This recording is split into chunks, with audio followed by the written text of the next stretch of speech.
So I think we're live now. So hello, everyone. Thank you for coming to this seminar. Today we have Sam Golden with us. Sam Golden is currently an assistant professor in the Department of Biological Structure and the Center for Neurobiology and of Addiction, Pain and Emotion in the University of Washington.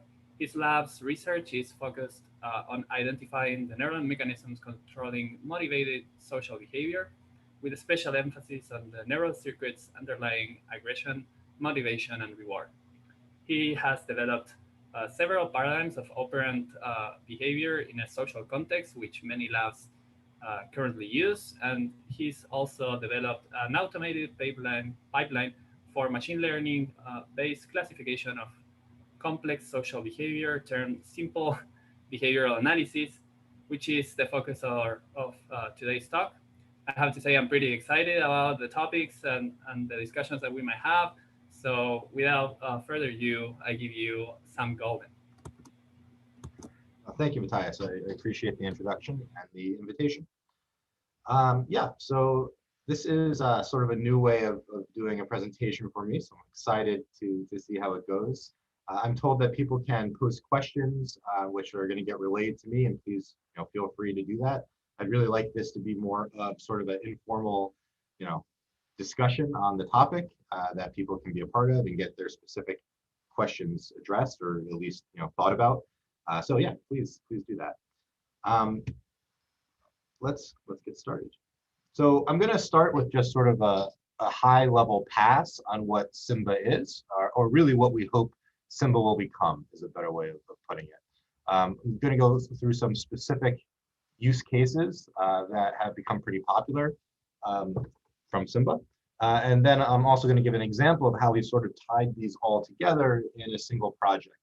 The idea here is just really not to get into the nuts and bolts of any one module of SimBA, but rather to sort of give an example of what type of applications and uses this might be appropriate for. I'm also going to be highlighting a lot of other open source software packages and approaches that are really great alternatives that might be better for certain use cases. And so the idea here is to talk about how SimBA fits into the larger ecosystem of open source software and packages. Before I start, though, I certainly want to acknowledge the funding that went into this work, but more importantly, the individuals that actually do the work, specifically Simon Nilsson, JJ Chun, and Nastasha Goodwin, with a host of others who have contributed in significant ways over the last year. And really, this is their brainchild. And if you have questions that I can't answer, I'll direct them to you. But more importantly, we have a very active Gitter page. It's sort of like a chat room that's specifically for users of SimBA, where you can get one of us at pretty much any time, and we can help iron out any problems you're having. Okay, so what is the problem? Well, if you're here, you've probably seen something that looks a little bit like this. And if you're an undergraduate or a graduate student that's watching, and I asked you to score hundreds of hours of this type of video, you might say, thank you, but no thank you. I'm going to leave and not be in your lab. And I think that'd be reasonable. But this is really where the origin of SimBA comes from, which is we spend a lot of time annotating mouse behavior. In the case of social behavior, it's compounded by the fact that everything happens very rapidly and it's quite subjective. And so what we really wanted to try to figure out is if we could apply some of the already developed and continuing to be developed approaches in computer vision and machine learning to automate this process. The other thing I'm really going to highlight as I go through this talk is we don't want to just automate the process. We want to identify a way that we can establish very clear and quantifiable metrics of the operational definitions of the behaviors that we're seeing, so that they can be shared between not just individuals within a lab, because even when we look at inter-rater reliability of annotated behavior between lab members, they can be wildly different.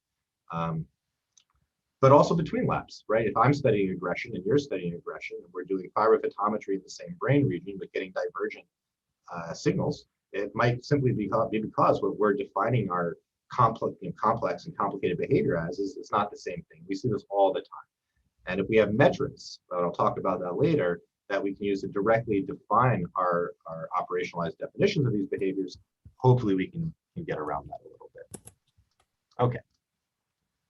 So one possible solution, I'll talk about some others as well, is utilizing supervised machine learning. So this is a very old video, which is why it looks a little campy, from one of the early days of SimBA. But the point of this video is it has never been scored by a human. All of the behavioral predictions that you see popping up on the left side are machine predictions based on supervised classification. The goal of SimBA was to make this approach accessible to behavioral neuroscientists like myself that do not have strong backgrounds in computer science or coding. There have been a host of very useful applications that have come out prior to SimBA that do components of this process. Some with really elegant user interfaces, others that are all through command line, some with really detailed documentation, and others with quite an absence. But what I wanted to really highlight here is that there's a really, really rich ecosystem to look at, depending on your specific biological question. What's your model organism? Is it mice, flies? Is it zebrafish? Is it birds? Is it bats? That's going to really impact which one of these you might want to go with. The other thing I wanted to highlight is this is a list we put together, late 2019, early 2020, and I can say with confidence it's already significantly outdated. So this field of behavioral classification through either supervised or unsupervised approaches is just taken off. And I think we all see this when on Twitter every week there's a new pose estimation architecture or a new supervised pipeline for behavioral classification. And so what is going to be really important to think about and really critical moving forward is how are we going to find ways to sort of unify these approaches and make them all compatible across groups, and also hopefully compatible even between pipelines. So I just wanted to point that out before we dig into SimBA, because it's really, SimBA is only one of many options that are out there. Okay, but the key things that we wanted to come up with SimBA were we didn't want to require any specialized hardware, so any pre-built or fabricated open field setups, so with specific camera angles or the required other forms of tracking modalities or anything like that. We wanted it to be really, really transparent and explainable in terms of the models that were generated. Not just in terms of quantifying any components of those models, but also having checkpoints along the way that allowed us as behavioral neuroscientists to actually take a moment and look under the hood and ensure that the models we're generating were really meeting our expectations for the behaviors that we're trying to classify. And the last thing was, of course, that we wanted it to be accessible. Because I'll be the first to admit that prior to starting this adventure, I had relatively limited computer science background and experience, which made me a perfect test bed for Simon, Nastasha, and JJ to test the pipeline on. And so we really put a lot of emphasis on taking user feedback in terms of quality of life improvements and just like usability, and really trying to incorporate them so that this pipeline is accessible. And so there it is, super easy. It's just these four things. Okay, that's obviously not true. It's quite complicated, which is why this was required in the first place. What I'm going to do today is, again, just a very high-level pass of each of these components with a couple examples that might make it more clear, how they might be useful to users. So the first one, these are all color-coded, so you can see each one of these. The first one is video preprocessing, which is, I think, oftentimes like the neglected stepchild of machine learning and other types of behavioral annotation processes, and I'm going to talk about it a little bit. The second component is your tracking model, so the pose estimation model. So what SimBA does is it takes pose estimation, and we're trying to support all of the various pose estimation architectures that are coming out, such as Deep Lab Cut, Deep Pose Kit, Sweep, Mars. So right now, SimBA can take any of those. Of course, even we have some beautiful ones coming out that do 3D pose estimation, and we're very interested in adapting those as well. Like I said, this is a field that's moving really quickly. So if you are watching this and you are a developer of any of these pose estimation or other pipelines, please reach out to us so that we can try to make sure we're compatible with your output data frames.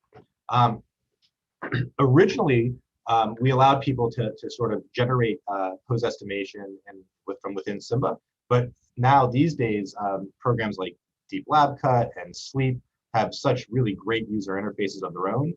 We've sort of removed that functionality and now have everyone do their pose estimation, through whichever their choice is, and import that as the starting point for generating their supervised classification within SimBA. So I'll talk about that a little bit. Then, the real meat of what SimBA is, which is building your supervised classifier for your behaviors of interest. There's a lot of components to this process, and I'll speak about them briefly. And then lastly, I think the most exciting part, which is actually analyzing your data and generating either the data sets or example videos for your classifiers and your behavioral experiments. Okay. So before getting into those specifically, I want to highlight that SimBA is extremely open source.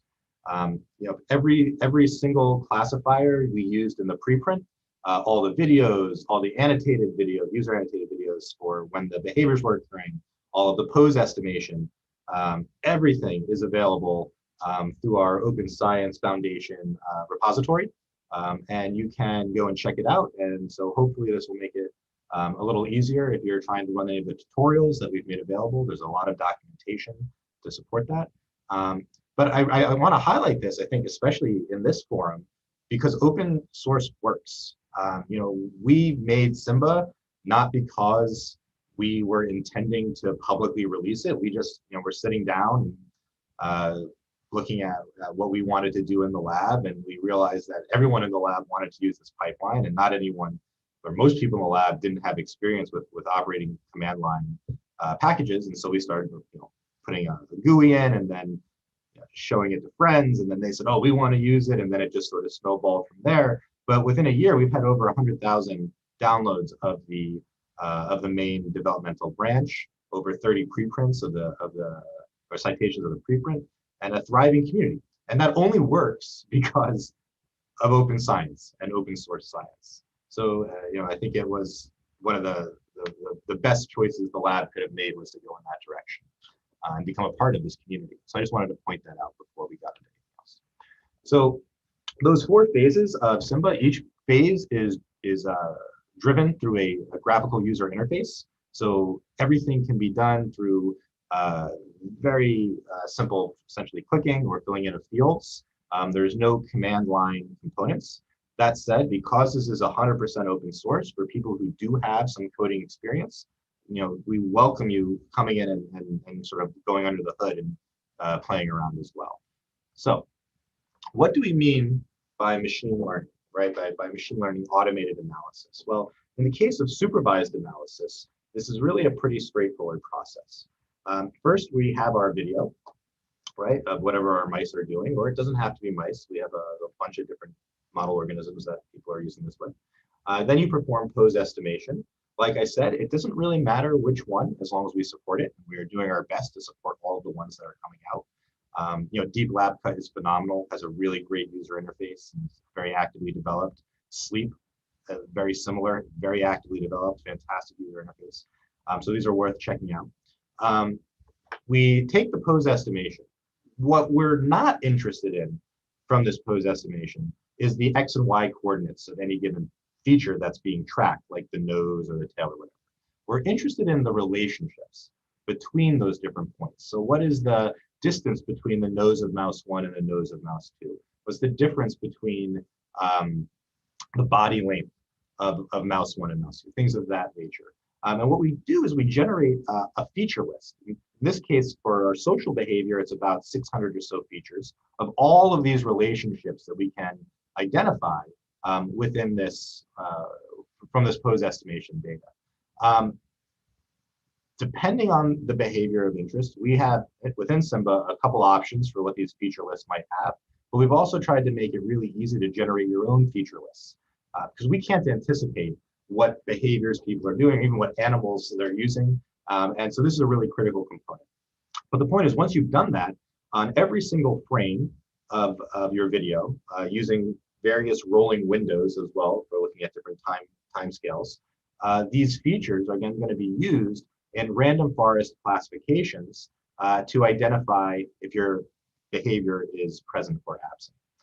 Then, of course, we make it really simple so that people can get a little video output of this, as well as the summary statistics and anything else you might need for your more thorough and advanced analysis. Okay. So I mentioned that the first step that we have is video preprocessing. And I wanted to talk about this for a minute because for me, when I was a graduate student and a postdoc, this is one of the most frustrating aspects of what we were doing. You know, you're taking your videos, maybe you've got 4 home cages per camera.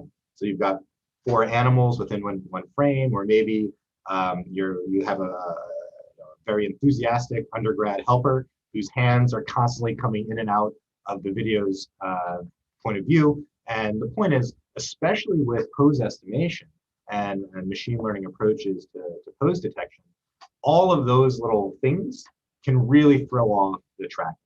And so it's really, really critical to pre-process the videos as well as you can to only have the experimental animals present to ensure that you have the best video quality possible for what you want to do.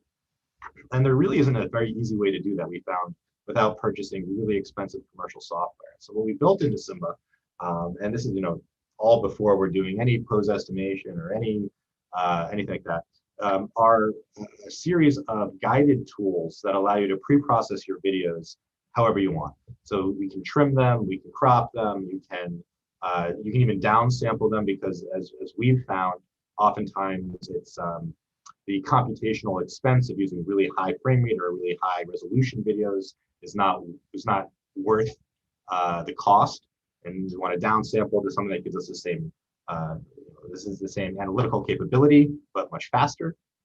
All of these types of things can be done now through SimBA in the video pre-processing stuff, and they can be done on individual videos or they can be done on batched videos. So you have your experiment that you did 3 years ago, you have all the videos, you want to run them through Deep Lab Cut, and you want to run them through SimBA or any of these other packages. You can load them up and pre-process them, hopefully a little more rapidly and a little more easily. I already mentioned that we, on the second part with the importing the model, we are pretty agnostic to which pose estimation you use. But one thing that I did want to point out is that we've made it really, really simple to use any type of pose estimation scheme that you want. So what do I mean by that? Well, let's say you're doing something involving social behavior like we have here, where you really want to have a feature list that takes advantage of as much information about the mouse as the pose estimation. Well, you might want 7, 8, 9 body parts. Conversely, if you're running something much simpler like a novel object versus familiar target, and you just want to know the orientation of the mouse towards your target zones and their locomotion, you might only want to run 3 body parts. So one of the key things that we really spend some time on is making sure, regardless of the type of pose estimation you're using, or regardless of your pose estimation features that you're tracking, it can be very simply incorporated into your supervised project. The other thing we're spending quite a bit of time on is trying to make this scalable to multiple animals. So right now, everything works really beautifully with 1 and 2 animals, and many of the features work with n+1, assuming that your pose estimation is doing a really good job at not switching mouse identification, which I gotta say has gotten so much better in the last 6 months even, that I think this is something that's going to be solved pretty well.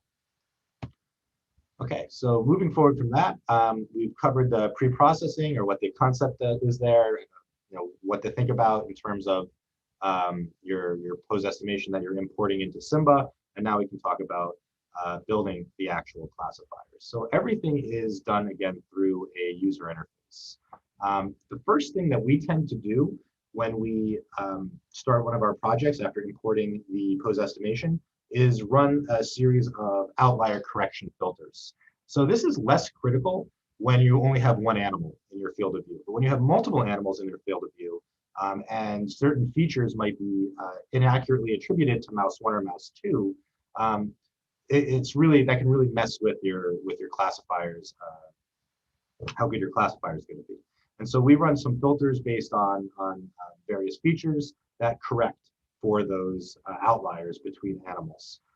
This doesn't have to be done, but we certainly recommend it. The other thing I really wanted to point out here is before we even get into building the classifiers, a lot of people are very interested in just getting descriptive statistics of their pose estimation data, right? So let's say you've got an open field here, you're doing a social interaction test with your mouse that went through social defeat or something of that nature. You want to know how much time they spend in the corners. Well, that doesn't require machine learning, that just requires descriptive statistics.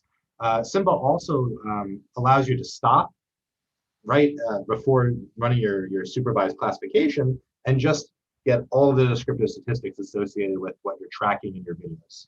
And this has been, I think, something that a lot of people have taken advantage of because we also can draw ROIs through the SimBA interface for different areas, like if you're doing a condition place preference or an open field or an elevated plus maze and you want to have your closed versus open arms. All of that can be annotated through SimBA now graphically, and then give you your descriptive statistics and feed out your video. And I got to be honest, for a lot of people's projects, that's sort of where the analysis should stop. You don't need machine learning, believe it or not, for most of what behavioral neuroscientists do. But if you're moving into the classification of more complicated behaviors, then we go in and start actually annotating videos. So the way we used to do this was we'd get a video player like VLC and a stopwatch, an Excel sheet, and we would sit there with the stopwatch for each of the behaviors and jot down the frames and things like that. We obviously wanted to make this a little easier, so we have our own video viewer. This is just a little GIF on the bottom you can see of the video interface that allows us to check off when behaviors are present or absent. I also want to point out that we spent a lot of time making sure that SimBA can import annotated behavioral data sets from other softwares like JWatcher, like Boris, like EthoVision Observer. The idea here is if you've already got videos like we do from years and years of behavioral experiments, we don't want you to have to go annotate them again and again and again. You can actually just import that data and generate your classifiers off of that. However, I want to be really clear here. This is machine learning. What you put in is what you get out, right? So if you annotate or have previously annotated videos to the second or to the 5-second bins, that is no way going to lead to good classification. When we go in and do our classifiers, we're looking for the very, very first frame where the behavior is present, the very, very first frame where the behavior is absent, because you get out exactly what you put in. And I like to talk about the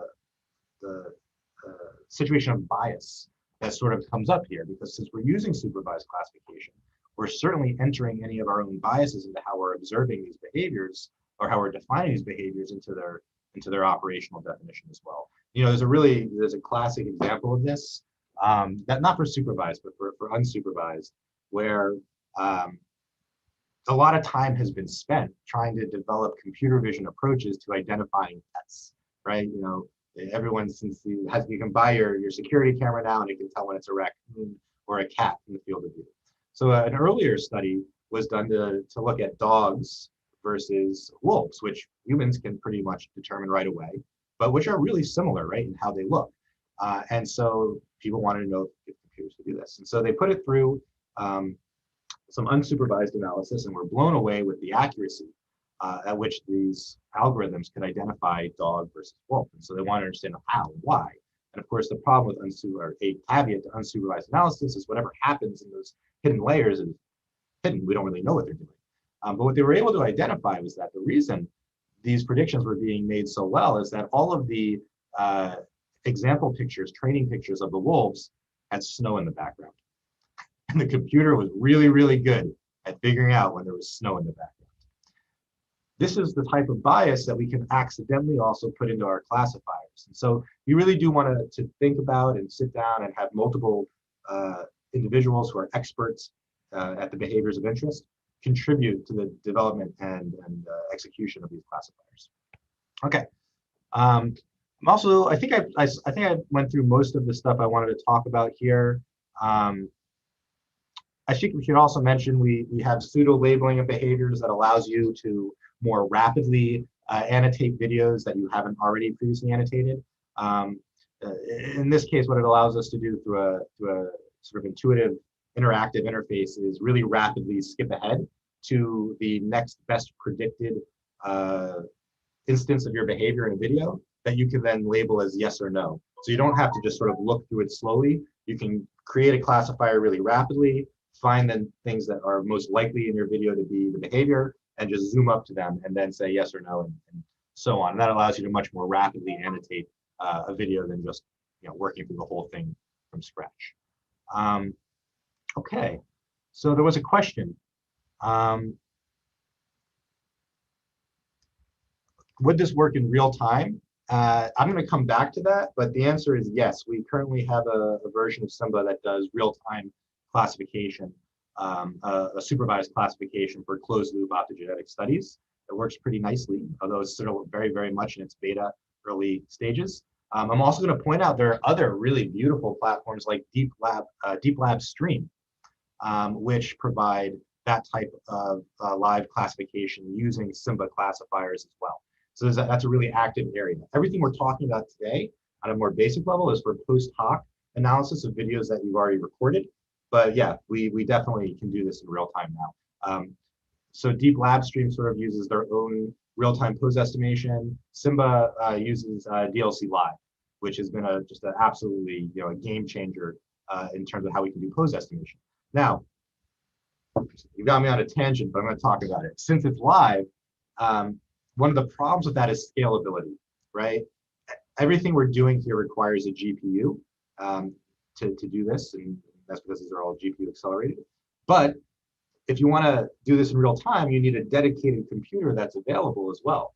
So one of the things that we're spending a lot of time on right now is figuring out how you can get one GPU to do multiple videos in real time with live classification, so we can scale it to more than one setup per computer, because that's a huge barrier, right? We can't. Most labs cannot purchase 5 GPU computers to run their experiments at a time, and we're really trying to avoid that type of bottleneck. So we're spending some time on that. Okay, so the last part going on is to visualization, right? You spent all this time designing classifiers, you spent all this time validating classifiers, getting your data. You want to actually see it. And so we've made it really, really simple to generate all different permutations of this type of visualization. It's pretty flexible in terms of what your videos look like. It's flexible in terms of what your animals are. So this is actually a really great example of a collaboration that used SimBA to look at theotaxis in zebrafish and lots of things like that. The other thing that we've spent some time on, we haven't really publicized it yet, is we've made SimBA directly portable and easy to use within Dash Plotly in Python. So this allows you to make interactive plots that you can really load your SimBA data and just dive in and explore in an interactive manner and see what's going on, either with individual videos or even with group memes from multiple videos that are within a single SimBA project.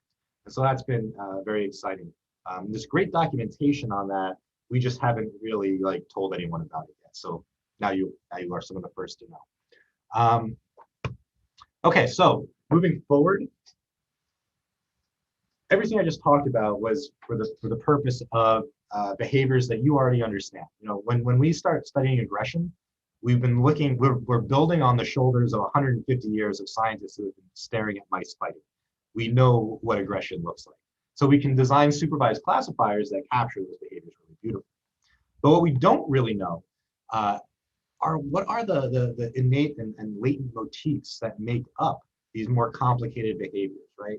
And to do that, we need to use unsupervised approaches that can break down all of those individual components that make up this more gestalt behavior, like aggression.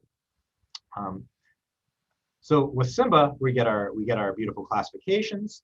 I just want to point out that one of the nice things about using automated approaches is that every single frame, right, every single frame of your behavior makes a prediction on if your behavior, if the classifier is present or absent. What that means is you often end up with a couple sprinkled frames in the middle of that nowhere that made the cutoff for your behavior being present, but for obvious reasons, it can't be there. We use something called a Kleinberg filter to essentially identify the most probabilistic groups of identified frames that make up a single bout. For the purposes of social behavior, we've found that the best approach for incorporating unsupervised analysis, I'm not going to say the best approach, the approach that has worked well for us, has been to only do unsupervised analysis bracketed, right, by the behavioral epochs that were identified in our supervised classifier.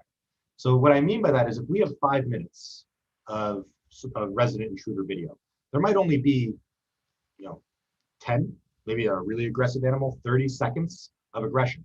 And when we do unsupervised analysis on that whole video, we've had a lot of trouble identifying consistent and robust and reproducible clusters of behavior.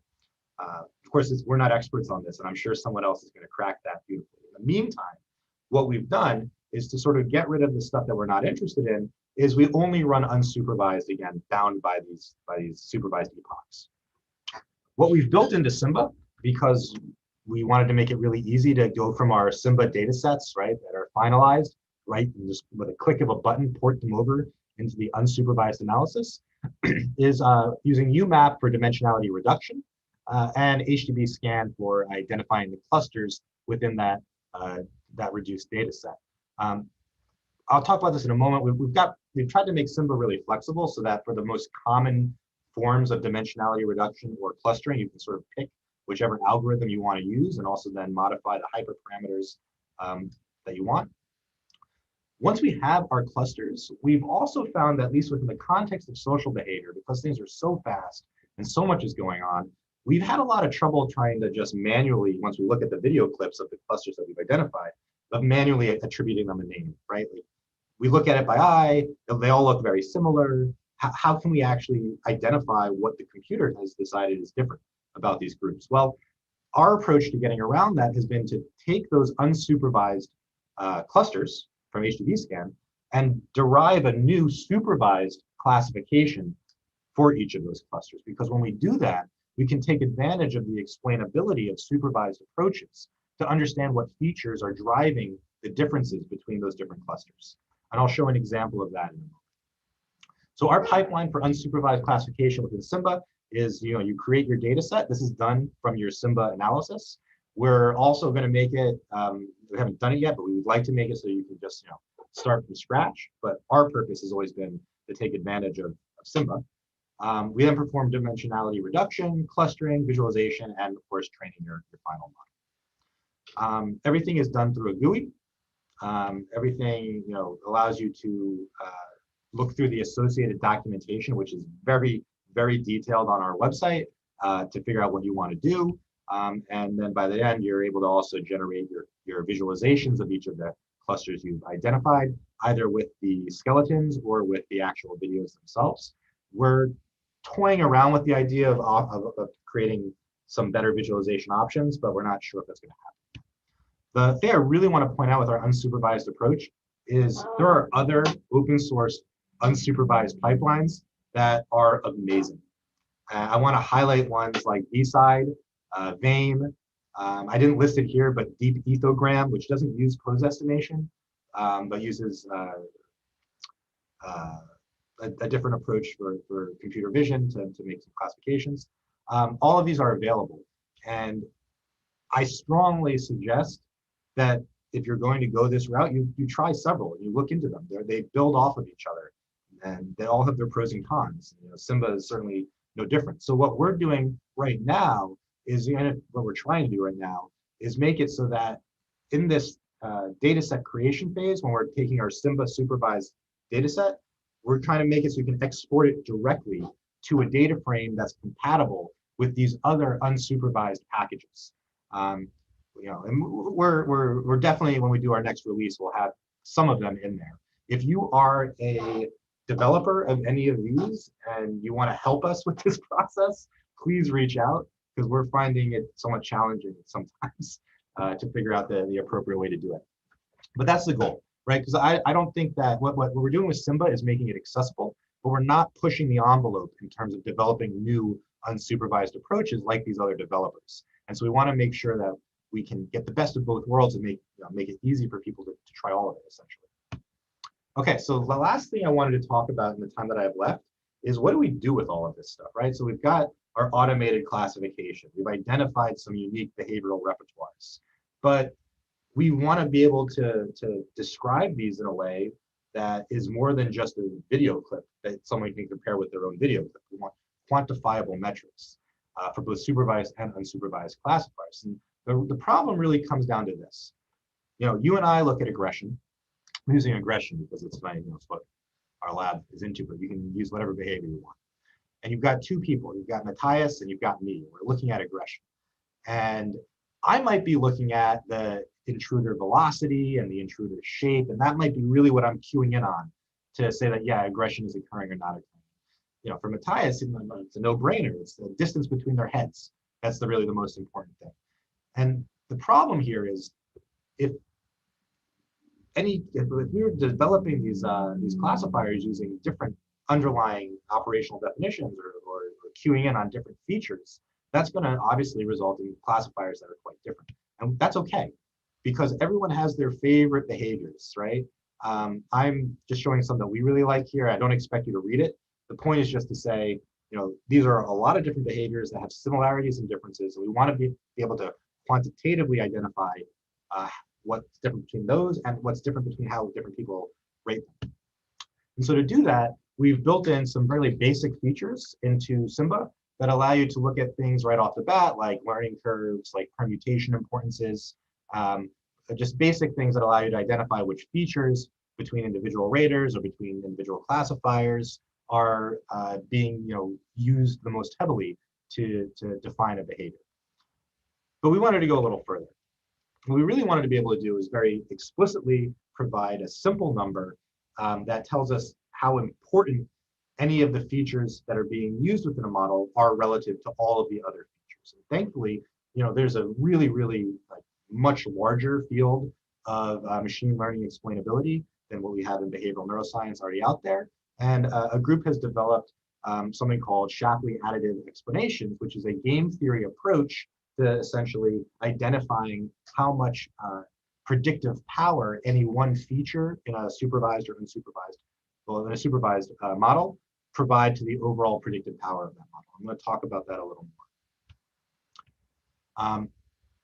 The reason we want to use things like SHAP to develop these metrics is to answer questions like these. I'm not gonna read them to you. You can all read them. I'm just gonna highlight that these metrics allow us to figure out what's really happening in these classifiers, what's really different between users, what's really different between labs that are defining the same behaviors.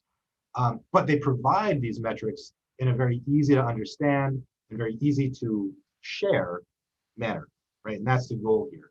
Essentially, if I create a classifier, and I'll show you this in a second, for aggression, and you create one for aggression, and we want to know exactly what's different in a very easy to understand way, SHAP provides that. And so what we've done is spend a bit of time adapting this SHAP approach to behavioral classifiers.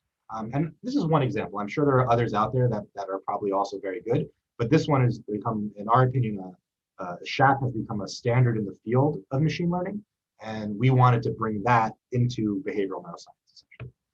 So how does it work? Well, what's really nice about SHAP,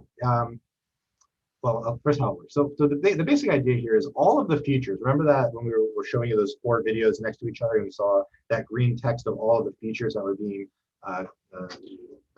pulled from each frame. What we can do with SHAP is essentially take all of those features, right? Remove one of them and see how it changes the overall predictive power of your model. And then we can do that again and again and again, changing the order of all of the features. So this is obviously computationally expensive, but at the end of the day, what it gives you is an exact value for how much every feature in your model contributes to the overall strength of your model's ability to predict the behavior. Where it gets a little complicated is you could imagine, let's say I'm using pose estimation with 8 body parts, right? And you're using pose estimation with 3 body parts. Well, we can't have identical feature lists, right? Because we don't have the exact same features, it's just how it is. But what we do know is that just in our biological setting, all of the features that we generate must fall within a specific category that describes the animal. And so that's what we've done. We've made it, or what we do is we bin the features into one of 7 bins, regardless of the number of pose estimation points that are used, and then use that to try to compare our classifiers, make it a little more flexible. Side note, what we all should be doing is, as a community, using the same number of pose estimation points. I don't see that happening, but that would be the best solution. Okay, so using this SHAP approach, we got a consortium of aggression researchers in both mice and rats who have all generated their own SimBA-derived models that we could directly compare using these approaches. So we have aggression in our lab, from the Mitchek lab, from the Malenka-Eshel lab, the CRIM data set from Caltech, which is a fantastic resource, Dayu Lin's lab at NYU, and for rats, the McLaughlin lab at WSU. And so, as I said, we can bin, even regardless of how they've done their pose estimation, into each of these categories and directly assess using SHAP metrics what's similar or different between these classifiers.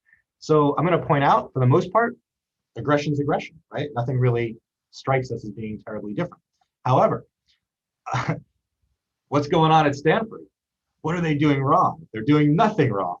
But what's really interesting is when we go back and we look at the difference between all of our labs, they're the only group using C57 residents and bulb C intruders. It turns out, as we would anticipate, that the operational definition of aggression is somewhat strain dependent, right? And this is also revealed through the quantification of their classifiers.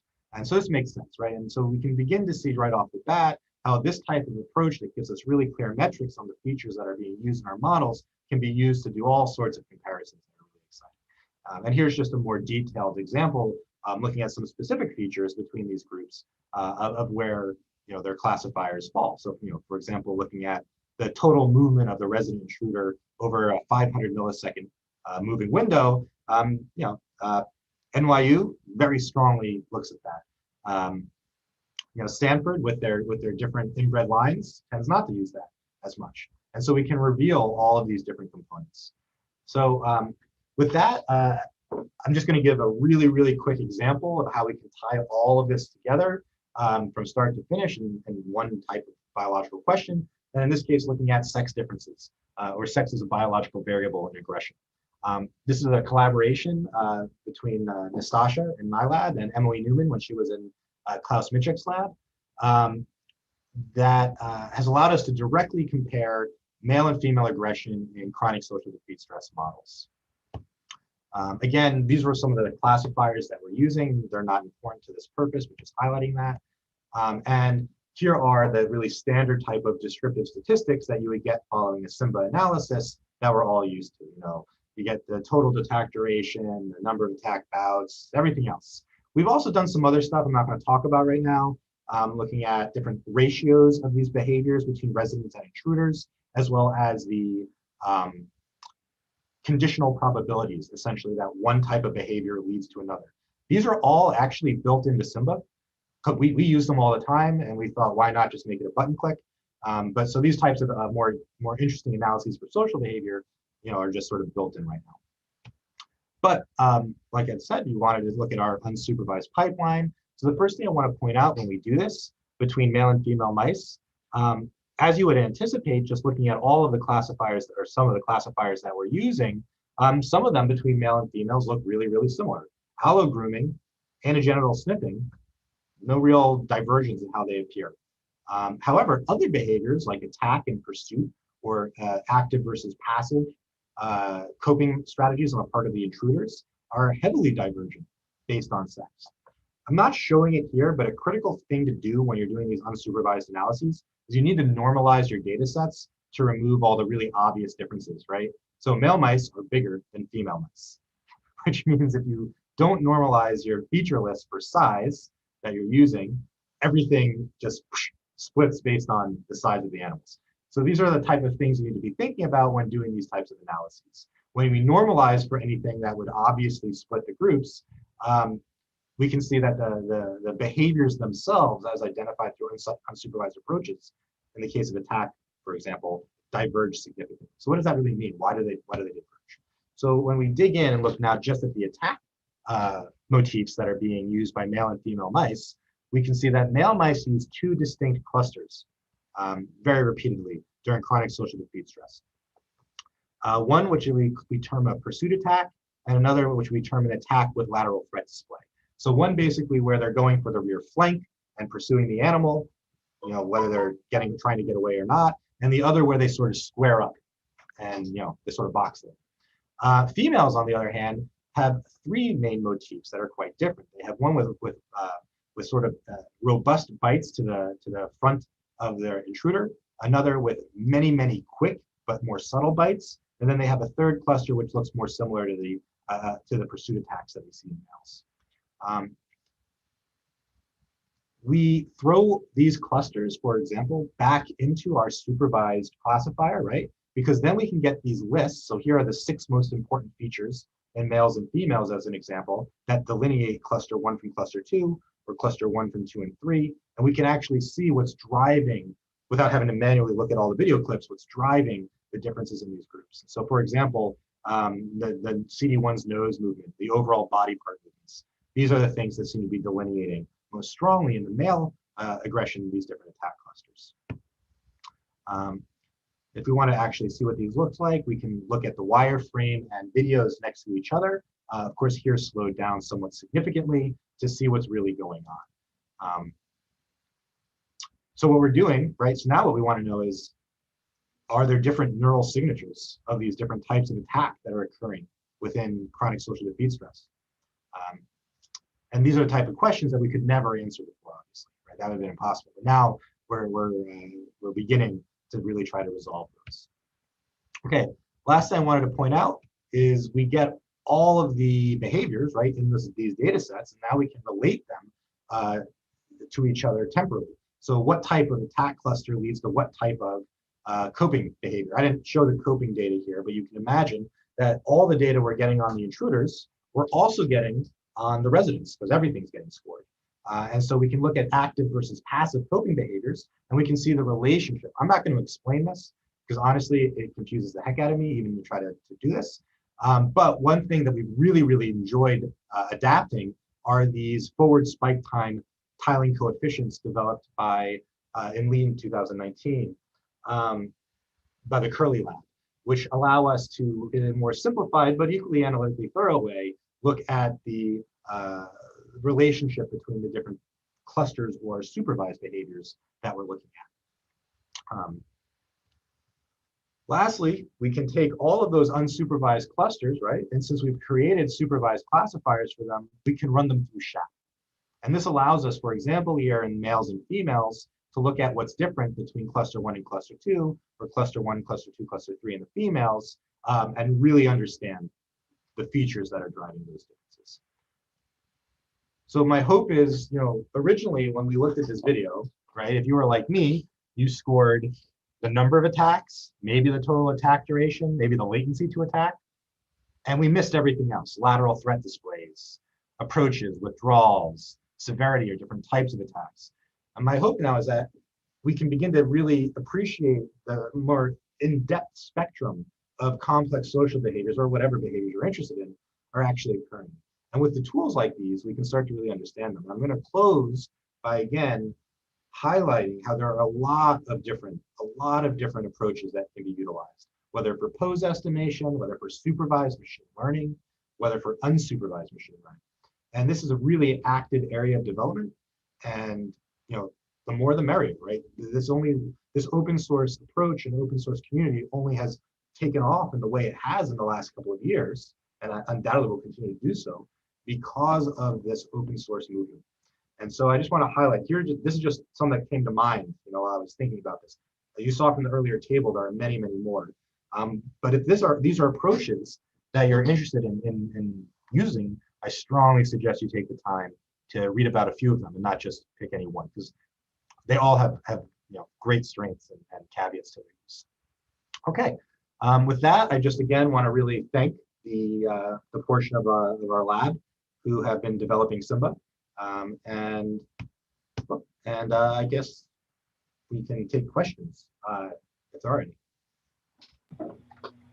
Thank you, Sam, for such a great talk. I want to open the floor for questions, and I'll do the first one myself. I wanted to ask about the limitations that you normally encounter with this whole process in general, meaning from a biologist perspective or neuroscience perspective, you probably get students and postdocs in your lab that are mostly from that side. And how do you solve the challenge of having to go so deep in the neural nets and the clustering analysis? Where do you think, as a community, not only for SimBA, but for all the developers of this kind of tool, where do you think we should focus more on the training, or whether we should focus more on the explainability of these models so that biologists can understand more?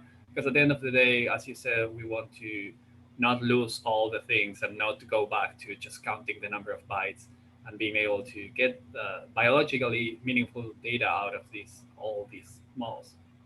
That's a fantastic question, and so I'm gonna answer it vaguely, but what I'm gonna say is both approaches, right? So our approach here has been to generate a very generalizable approach that can take advantage of explainability to make it useful across different groups. The other side of the spectrum, an equally awesome way of doing it, is to standardize the hardware so that everyone who's recording a video in a certain setup will have explicitly comparable data to anyone else using that setup. And so for that approach, for example, which I think is a good one as well, it would be with people that are using setups like live mouse tracking, right? Or setups like the JAX AVA system, where you build an open field with cameras in a very specific spot with very specific illumination, and anything that you put in that will be directly applicable across groups that build the same setups. I think that's a very useful way to do it. The problem with that approach is, of course, that it requires labs to set up specific hardware, which may or may not be applicable to their experimental biology, and which, even when you set up things, it's always a little different. On the flip side is what we've done with SimBA, which has the weakness of requiring you to really spend the time to validate and ensure your work is correct, because it is going to be generalized compared to other groups. Ultimately, it's too early. I don't think there is a better way to do it. It's too early to say define it in any definitive way that it is. But I think that both of these branches are really good. The largest issue in my mind that is currently needs to be dealt with is right now, all of the stuff we're doing is sort of like the Wild West, right? I feel like in a lot of ways, if anyone here remembers like how next generation sequencing was in the early 90s, where like a lot of different ways of doing it, a lot of different ways of analyzing it. And then we come back, 30 years later, and we're like, oh, this is probably not the right way. I feel like that's sort of where we are now. And it's part of the learning process, right? It's the growing pains of new approaches. But the biggest problem here is figuring out how to standardize, not the definitions of the behaviors, right? Those are never going to be standardized. People are not going to do that in my mind. But to standardize how we can quantify the components of these models, and how we can share them. We need repositories. Just the same way that there are RRID repositories for antibodies and for other chemical reagents. We need those same repositories for pose estimation models. We need those same repositories for supervised classifiers. I didn't go into it here, but my attack classifier, if you want to use it in your lab, unless you, again, make your setup identical to mine, you're going to need to incorporate, and you should incorporate, examples of your attack behavior into the model you're using. And as soon as you do that, it changes the model. And we need a chain, right? We need a trail of how these models are changing between labs. So I think this is sort of where the sooner we have online repositories that people can submit their models to, as an example, with the Shapley scores for what their model is doing would be an example, or whatever else they come up with. And that people can report those in their methods, right? You can say, right now, I read a paper and there's a 2-sentence description in it that says, and then our animals attacked each other and that's what we scored. And I go, I don't know what that means. I have no idea what that means. And I know compared to my outbred CD1s, it's absolutely different than 2 C57s. But when people are going to be able to report that we used a classifier that used these features with these values, I can look at that and say, okay, here's what we're really talking about. My hope is that this approach will eventually allow us to sort of standardize how we're analyzing neural behavior as well, or neural activity related to behavior. But this is all, for people far more mathematically inclined than myself. But yeah, that's the big issue right now in my mind. Thank you. We have people thanking you for your talk in YouTube. I think we have a question from Andre. Yeah. Hi, Sam. Thanks again for this really great talk. I think I actually have many questions, but I think we have less time than questions. And so maybe to highlight 2, if you don't mind. So you mentioned that people are using this for other animal species. Did I get that correctly? Yeah. And if so, are they sharing this, or can you share what have you seen so far? Yeah, we've seen all sorts of stuff. So some of the preprints have been using SimBA in birds, which is pretty unexpected and certainly nothing we anticipated. Zebrafish, very common right now, quite a few groups. Rats and mice, obviously. We work with several groups that have come up with really elegant approaches to scoring things like maternal separation and maternal behavior, in rats and mice. And these are things, of course, we never even thought of. I'm trying to think what other exotic, definitely some insect people as well, various insects. But yeah. Okay, cool. So, and I think this ties a little bit to your point before of making a central repository. So I guess this is more of another maybe multi-layer thing. So one of the things that we've been noticing about all these open science efforts is starts with one lab. It's kind of like a grassroots thing, right? It's from the bottom to the top in a way.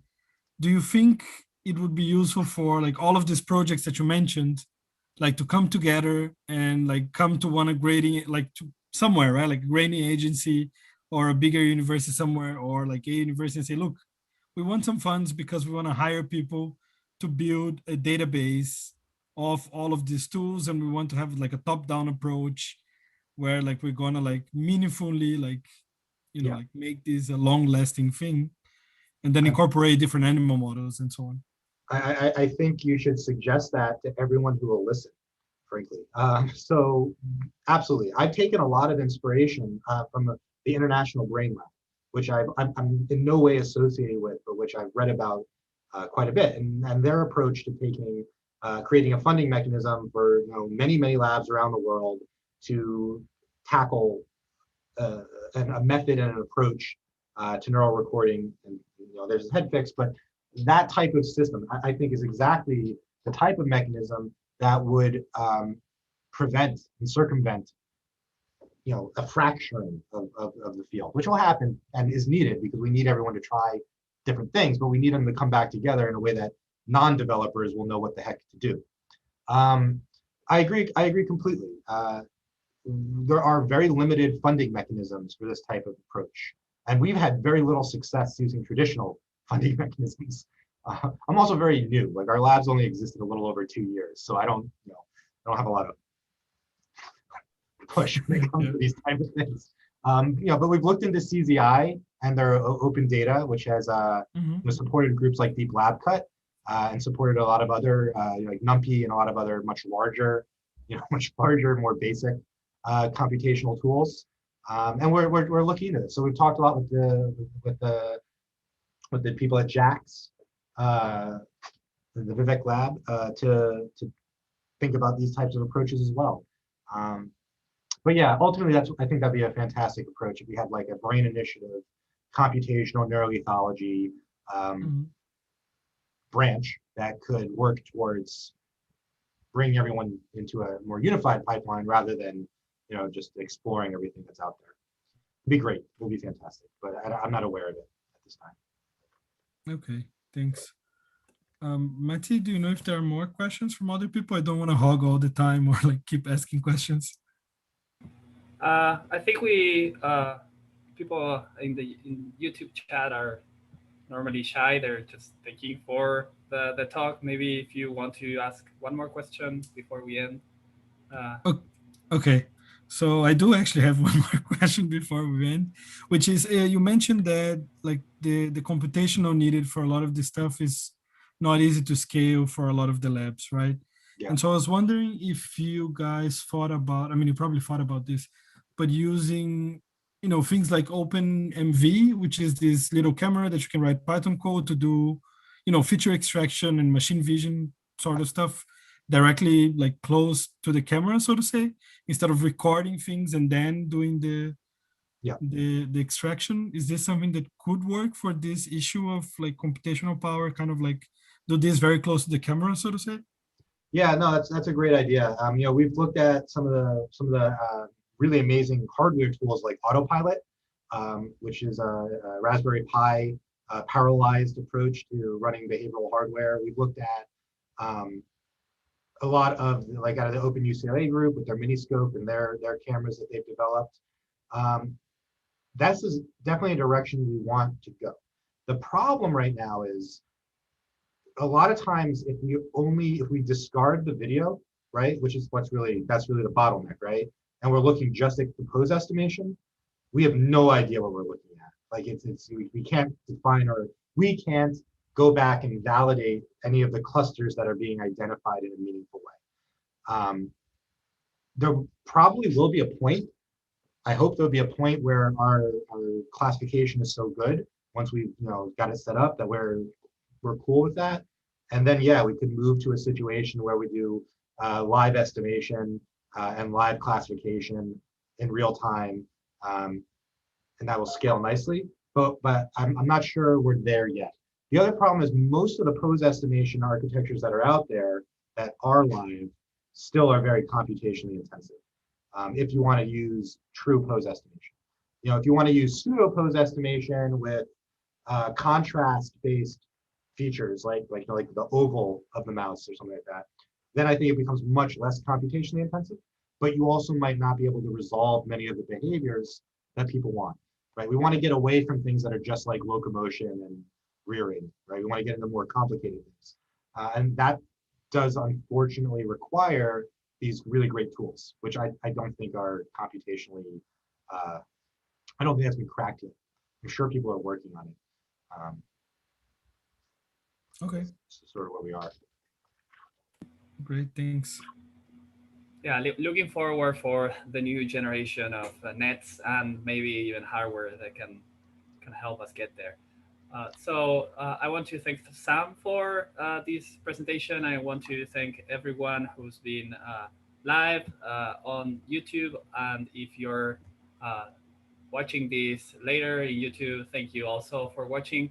We are going to take a bit of a break until the end of the summer, but we are going to be coming back with this series showcasing different open source tools that we have in our repository and trying to bring to the community, not only in the labs that are in the know-how, but trying to expand throughout the world the use of these open source tools that we like so much. And that's what we try to do here in Open Neuroscience.